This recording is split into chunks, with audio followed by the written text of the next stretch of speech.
Good evening, ladies and gents. Tonight, Black Velvet Radio and I will host Terry Nikas from Scar of the Sun, talking about their newest singles, I Am the Circle and Inertia, a note for the upcoming also titled album Inertia, waiting to be released on May the 14th. Terry, how are things going? Hello there. Things are going well. It's a promotional period for us. We're giving a lot of interviews, and we're trying to push the two singles that are already released along with their videos, and that's it basically.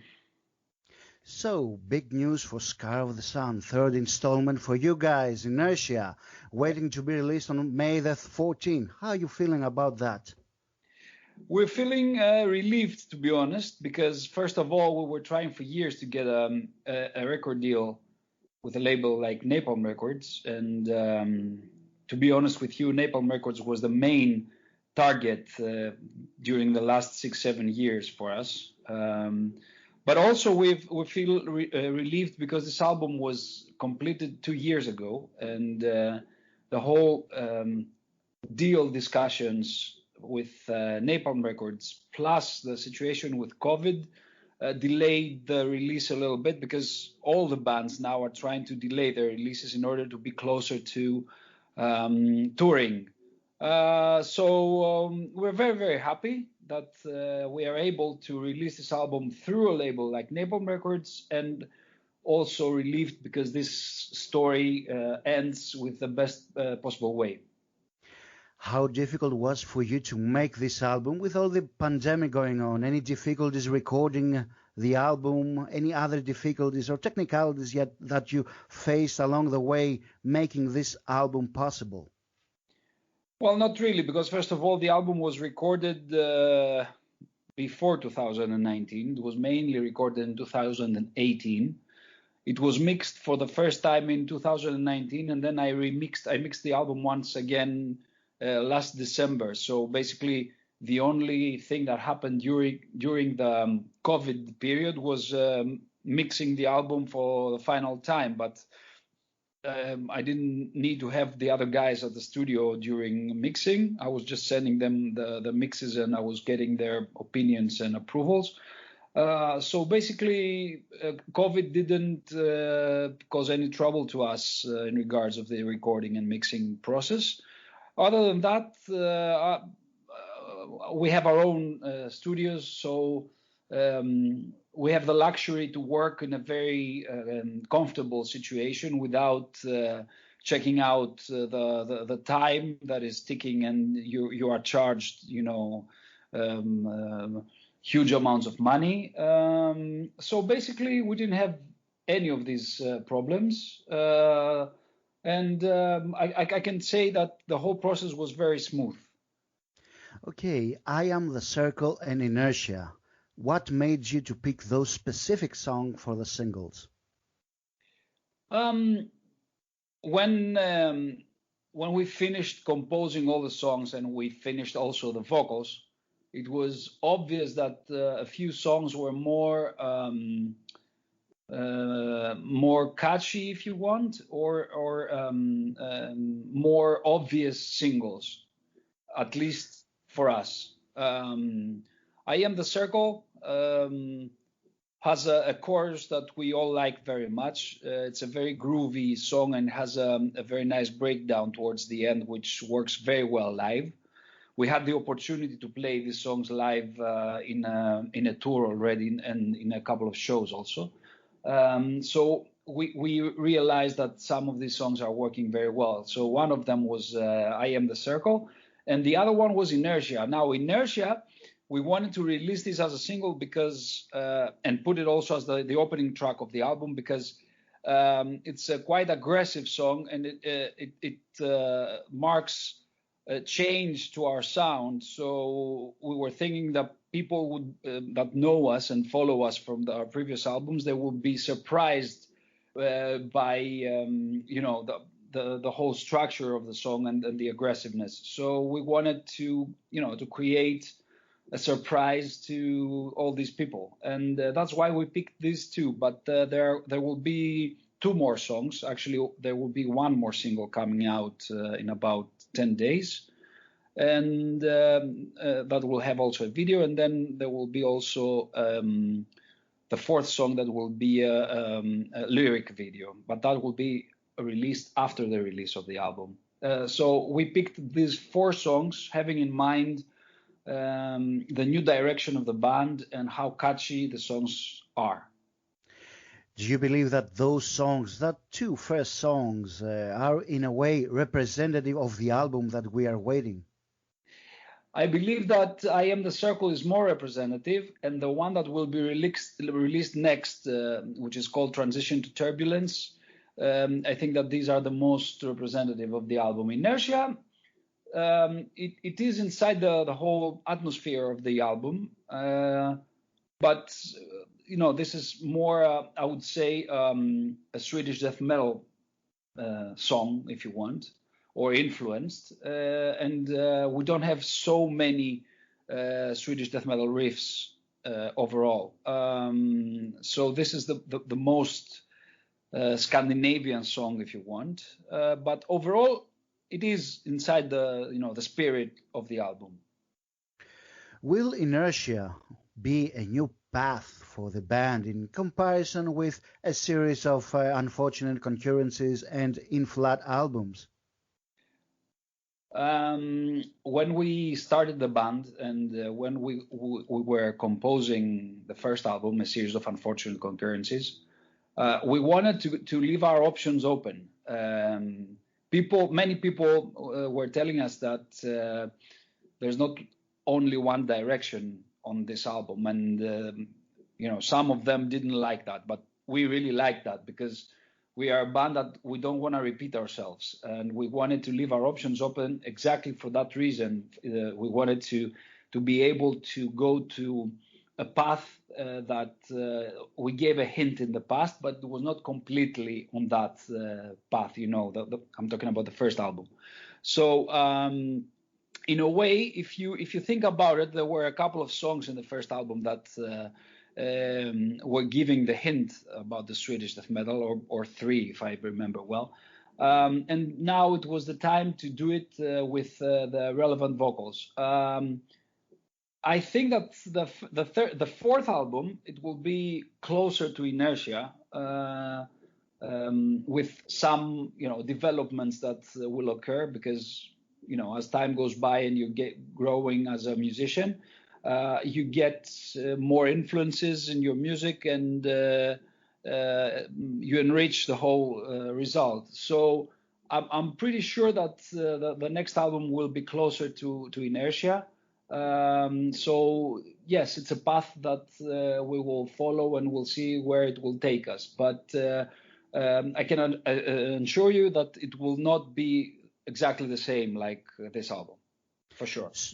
So you're saying that the fourth album is in a way in the works? It is, because if you think that this one was completed composing in 2018, it's been already 3 years. So for us, the target is to complete the compositions of the 4th album within this year, and enter the studio in 2022 in order to record and mix the album. One good thing, if you want, during COVID is that since we cannot tour, there's a lot of time at home, and you can play and compose a lot of music, and many musicians are doing the same thing. So we're preparing our next album already. So, no rest for the wicked. Okay, next question. Not long ago, at the end of 2020, you signed to Napalm Records. Not an easy feat. How all this happened? It all started back in 2014, where we were very close to sign to Napalm Records for the release of In Flood. At the time, it was 2 A&Rs that liked In Flood very much. So they approved it, and they sent us to speak with the head of the A&R department, which apparently went I emailed him. He said, no, we cannot offer you a deal, which was very surprising because usually when you have two A&Rs giving thumbs up to go forward with contracts, etc., you expect this to happen. So it was a letdown for us, but we couldn't just stop there. And when we were preparing the next album, we always had in mind to get in touch with them again.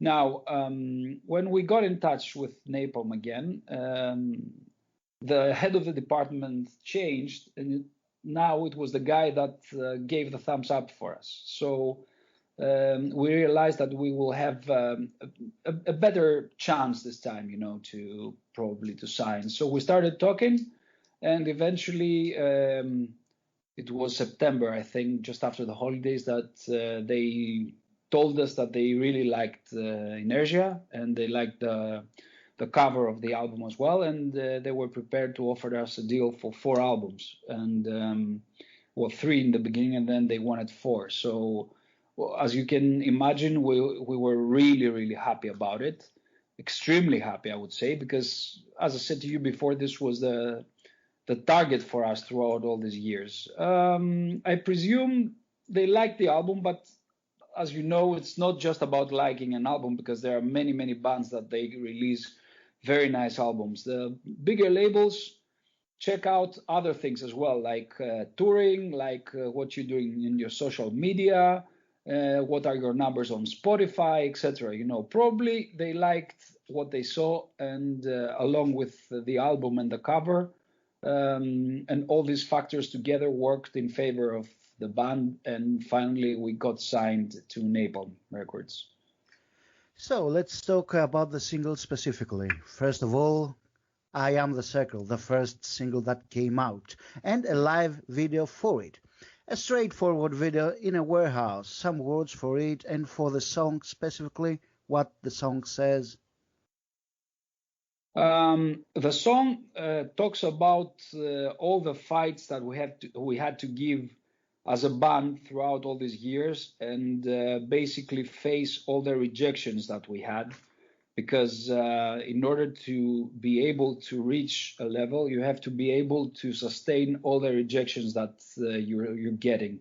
And in your life as a musician, you will get many, many rejections, but you should never quit and never give up, and this is the only way to possibly get a chance at some point. But all these rejections, they're giving you a hard time, they're making you sad, and they're making you doubt yourself and all the work that you have done up to that point. And in almost every album, I have one song that I call it a confidence song, in order to to boost our confidence and our mental status. So this is what I Am the Circle is talking about. And of course, Inertia, the self-title, the title of the upcoming album, with a beautiful live video that I liked it very much, that follows the artwork style of the album and, of course, the albums before. Yeah. What about the video and, of course, the beautiful lyrics that is about, if I'm right, fighting your own addicts, even physical or symbolical? It's not exactly about that. I will explain about that.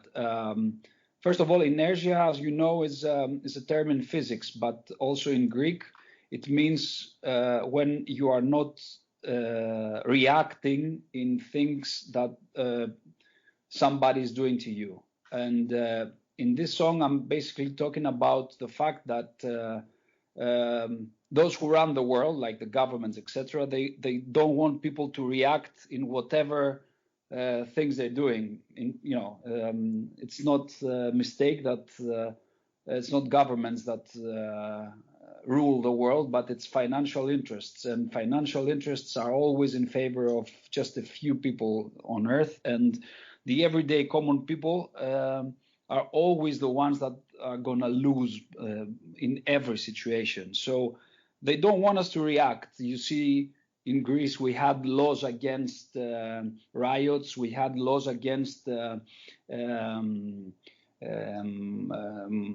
what is it called? The reporters to be where riots are happening, and they just feed us with things like drugs or stupid TV shows like Big Brother, etc., or football, and they just wanna make us be so busy about things like that and forget the actual struggle of life, which is something that everyone should do in order to get better conditions. And I'm not talking about luxuries, but I'm talking about a minimum quality of life. And we are in 2021, and we see people, we see that we're sending spaceships to Mars. And on Earth, you have people that they don't have water, they don't have electricity, they're starving, and all these things are the things that I'm talking on Inertia, basically. Now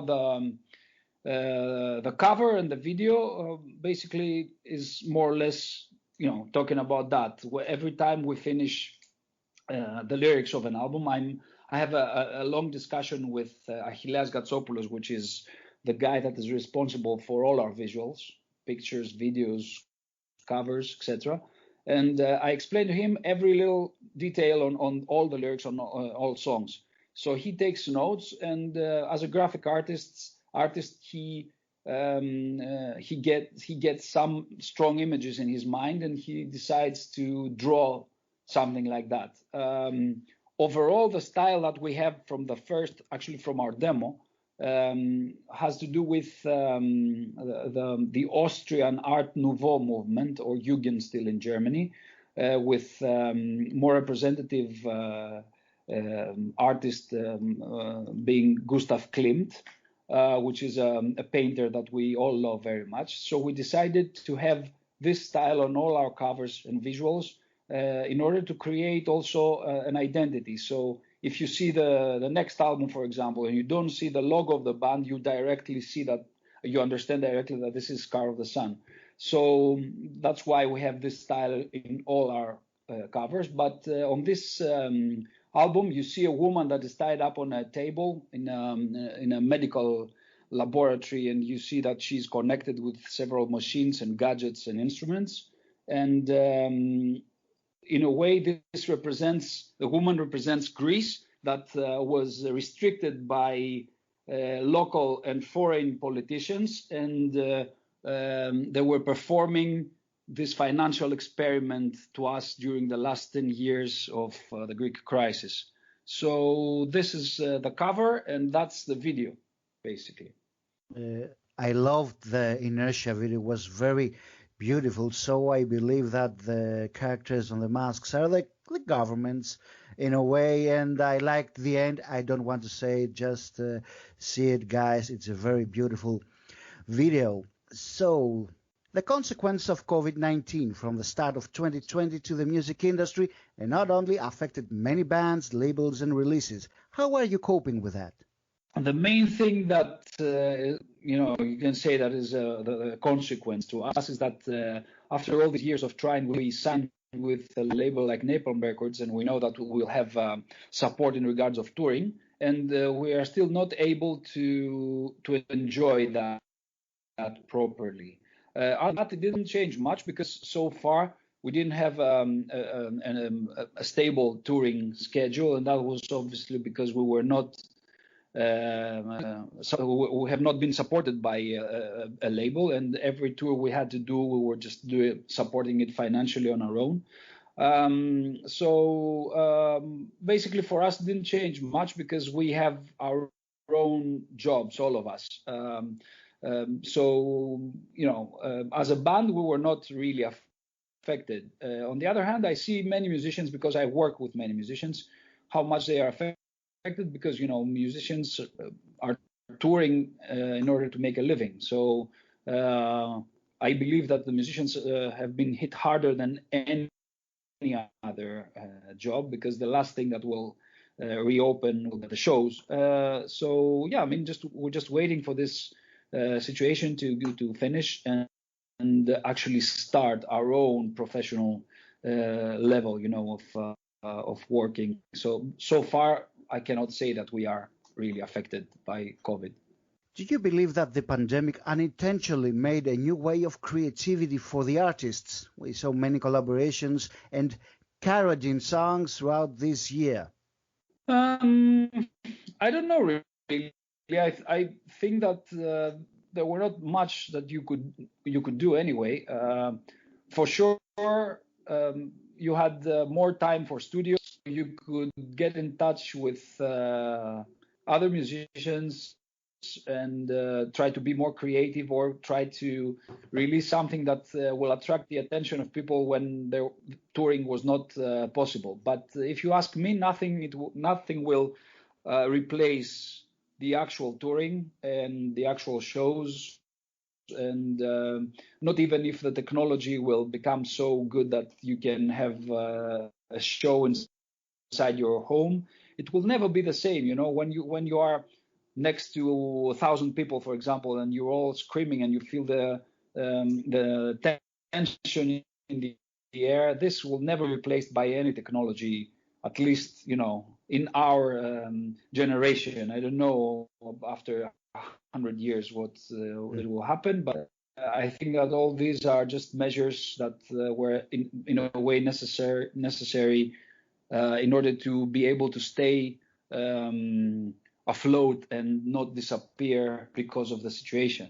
When all of this with the pandemic subsides, any thoughts about touring and the promotion of the album? Any tour to Greece? Any show for Greece? For sure, we will play in Greece, and we will try to play in as many cities as possible. Also, we're talking about European tours, the minimum, and festivals. We are already in discussions with our booking agent in order to see what tours will be available, and try to be part of them. We will start talking with Naples as well in regards of touring, because there are so many bands in their roster that we could possibly play. This is our chance. We have to tour and play live as much as possible. We'll do our best to play everywhere in the world and in every festival that will be possible. But also in Greece, for the first time, we were thinking to play, the most shows possible, because so far we played in Athens, in Thessaloniki, and in Yanina. But we know for a fact that there are more cities that are interested for us to play, like Volos and Kastoria, and Crete. So, we will try to Crete is not a city, of course, it's an island. But yeah, we had some people getting, interested about us in that. So, when this thing will be done, we will try to play in as many places as possible, obviously with the best possible conditions for everyone, not only for the band, but also for that are watching. What I'm trying to say with that is that we want to have a decent production, so people will be able to enjoy a proper show. Okay, the tough questions now. What other bands are you listening this time around? My favorite band for the last 6-7 years, and in my opinion, the best metal band during these last years, is the British band called Architects. Yes. I'm really, really, really amazed by what they are doing. And I'm really sad about the fact that their main guitarist and composer died a few years ago at the age of 28 because of cancer. This was a tragedy for them, and overall, it's very tragic to see someone dying by cancer that young, and this person being totally creative and amazing as a music genius, if you ask me. But I also like bands like Tesseract, so a lot of British bands there. And during the last days, I'm listening to all the last 4 or 5 albums of Killswitch Engage. I'm a huge fan of these metalcore bands. That's what I am listening, because all the guys are listening to different stuff. For example, our drummer will be listening to Iron Maiden for his whole life. I don't think that he will be ever I think this checking will out never be another old. band. I love Iron Maiden too. Don't get me wrong, but I'm checking out new bands as well. Yeah, I mean, mainly the things that we're listening is gent and metalcore, I would say, and some Swedish death metal always, and bands like In Flames, Dark Tranquility, At the Gates, Soilwork, and Night Rage, of course. We're huge fans of Marios Iliopoulos and Night Rage, and we are all affected by his playing and his, the way he's composing music. That's what we're listening in metal, because we're listening other stuff outside metal as well. Any memories from the first time you went on stage? Yeah, I remember the whole show. It was back in 2009 in Athens, of course. It was a festival.